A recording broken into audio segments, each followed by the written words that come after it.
Deani, let's talk about colors like red and yellow, black and white. So Wow. I can tell you that years ago, I created a logo for myself. And one of the things I spent a lot of time on is understanding what colors communicate to people. And it was fascinating when I looked at it, how different colors invoke different emotions and different feelings and can communicate a certain brand or style or all kind of things. And even more than that, if you start mixing colors, if you got two different colors, do they communicate opposing things? Do they look good together? There's all kind of stuff. So I wanted to kind of go into that a little bit today with your expertise and talk about colors, the importance of colors and what they mean for your brand. Colors are really important. I mean, they communicate without you even realizing it, and they have been communicating since you were born. You just didn't realize it was happening. And Hmm. so it's not something that was just set yesterday, but it's always has been. So some of for example, you have your primary colors, which are red, blue, and yellow. And so Hmm. when you think about that, what they communicate, red communicates passion, and blue Anger, can, yeah, and anger, yeah, a speed. boldness, speed, or even caution sometimes. Yep. It really depends on the context in which that red is used. So, you're used to seeing red in a stop sign because it gets your attention and it means stop. Even if you have a sign like a road sign and it's red and you don't know what that sign means, you know that it's a warning about something, Yeah. just because it's red, Hmm. and then you have blue, which usually you see in more corporate environments. Every time you see a big corporation, it's probably going to be blue. It just has a certain kind of structure and feeling to it, which may be something that you want to use. But if you're trying to get more of a down to earth feeling, or something that is more family oriented, then you may not want blue. So think about all of the places where you see the color blue in like a massive way, where it's the primary color of a thing. It's usually going to be more of a corporate environment. And then you have yellow, which yellow has a lot of energy to it. And that's a color that I like to use as an accent. Yellow can be a little hard to work with because of what it pairs with. So when you're thinking about colors, it's not just the individual meaning of those colors. I mean, I could go through the whole list of white and, and black, which is more of like a high end type thing, and then gray, and we could go through all of the colors, but you Hmm. also have to consider how they pair with each other. So some colors pair well as an accent color. When it's too much, it's just overwhelming. Hmm. Whereas when it's just an accent, it can really brighten up the brand, or brighten up whatever it is that you're using with it. So it really depends on what you're trying to do. If you think about orange, you'll see like a lot of restaurants sometimes may use orange because they want you to eat. And so orange can make you hungry. You don't realize that, but orange can make you hungry. And so you'll see them use that, and just kind of like how they use different music to make you hurry up and eat and leave so they could get the next person in. But orange is going to make you hungry, so you're going to order a little bit more. So think about your restaurants and see what kind of colors they're using on the inside. It's kind of psychological there. You don't realize that it's working on you. So yeah, when you're thinking about colors, you're not thinking about just the individual colors, but think how they pair well.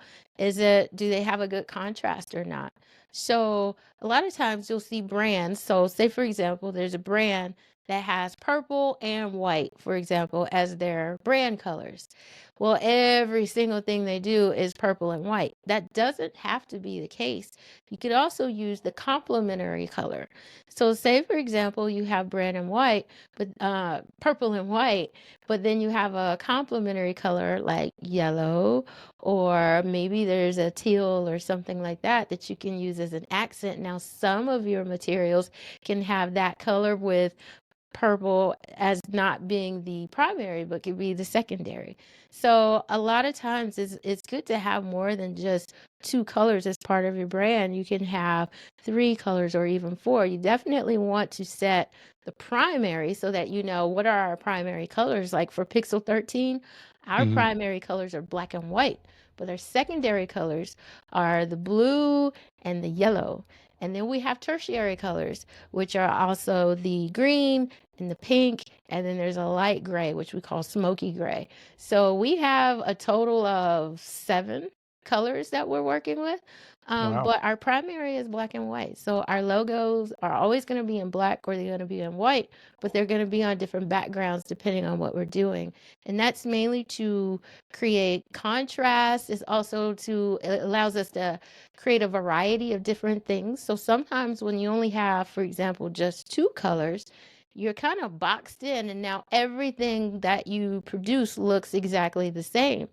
Well, it can be a problem when you need to differentiate different social media posts that you're putting out, because someone may see it and be like, oh, I just saw that post yesterday, when it's a completely different post, but because the colors are exactly the same, Hmm. they can't differentiate it. So you want to use the other colors that are part of your brand so that you could create some variety and still be on brand.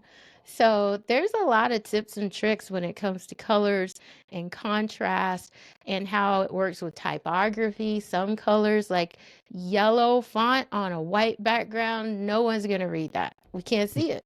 Nobody can read We it. can't read it, but a yellow font on a black background can be kind of fly. It's like, oh wow, this look like really pops, but you Hmm. can't read it on a white background. And then there's some colors that just don't mix. So say for example, you have red and blue, a certain tint of red and a certain tint of blue, it messes with your eyes. You can't see it. It's It like just 3D. hurts. Yeah, it hurts, It or does red and hurt. green, it hurts. It's like, It's oh, why almost did like you do that?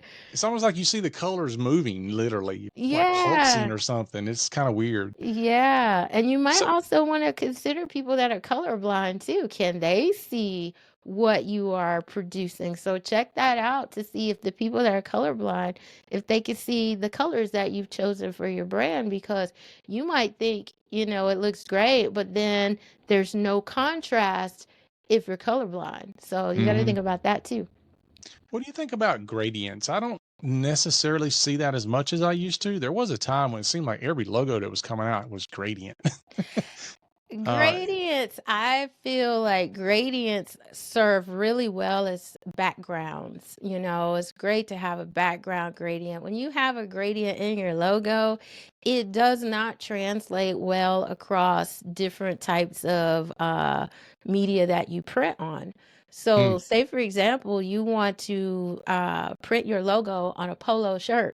Well, good luck with a gradient if you're doing any kind of stitch type of oh yeah. work. It like you're not going to get that embroidered. You can't do gradients with embroidery.